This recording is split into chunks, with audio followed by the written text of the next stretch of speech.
یا پیش یو، حا زیر با حب یحب، با پیش تا بت یحب، تا زبر واو تو یحب تو، واو زبر الف وا یحب التوا، با زیر یا بی یحب التوابی، نون زبر نا یحب التوابین۔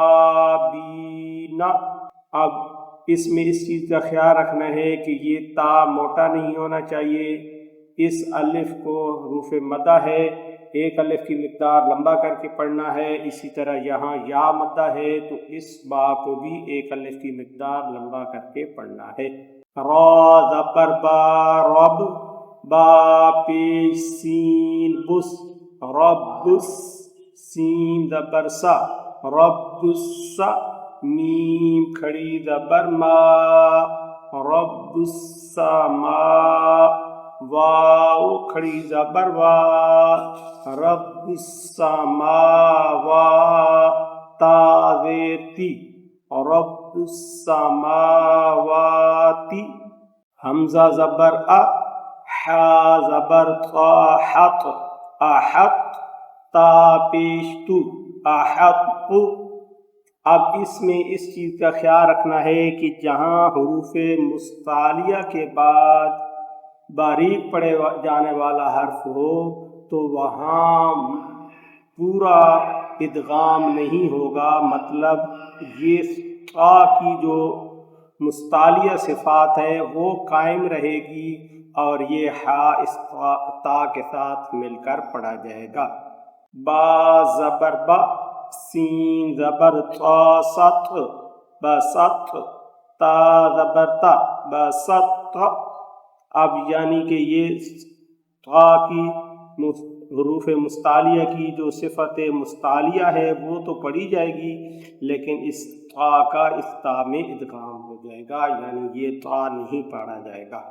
نون زبر خا نخ، لام پیش قاف لق نخلق، کاف پیش میم کم نخلقکم۔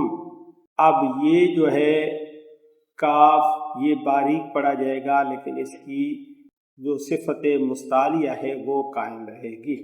قاف زبر دال قد، قاف زبر تا قد، تا زبر تا قد، با زبر یا بی، یا زبر یا قد تبی، نون زبر نا قد تبین، عین زبر ا، با زبر تابت عبد، تا پیش میم تم عبدتم، حمزہ زیر غائض، را زبر را اغ، لام زبر لا اغل، میم پیش واو مو اغلمو۔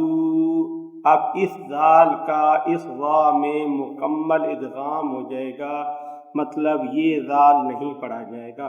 قاف زبر دال قد، دال زبر دا قد، خا زبر خا قد خا، لام پیش واو لو قد دخلوا، حمزہ زیر ذال اذ، ذال زبر ذا اذ، ہا زبر ہا اذ ذا، با زبر با اذ ذهب۔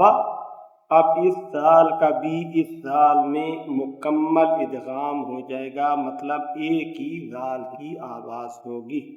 ہماری آپ سے ریکویسٹ ہے کہ ہمارے اس چینل کو سبسکرائب کریں اور اس ویڈیو کو لوگوں سے لازمی شیئر کریں، ہو سکتا ہے آپ کے ایک شیئر کرنے سے کوئی قرآن مجید ٹھیک پڑھنا سیکھ جائے۔ اللہ حافظ۔